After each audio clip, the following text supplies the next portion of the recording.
मागील काही वर्षांपासून महाराष्ट्रातील स्थानिक व स्वराज्य संस्थांच्या निवडणुका रखडल्या जात आहेत.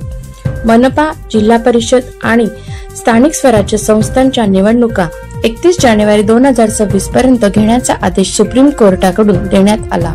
यातच राजकीय पक्षांकडून ही तयारी सुरू केली असून आता अशातच राज्य निवडणूक आयोगाने राज्यातील 32 जिल्हा परिषदा आणि 336 पंचायत समितींच्या सार्वत्रिक निवडणुकांसाठी मतदार यादींचा क्रमांक जाहीर केला आहे. त्यानुसार प्रारूप मतदार यादींवर 18 ते 14 ऑक्टोबर 2025 या कालावधीत हरकती व सूचना दाखल करता येतील.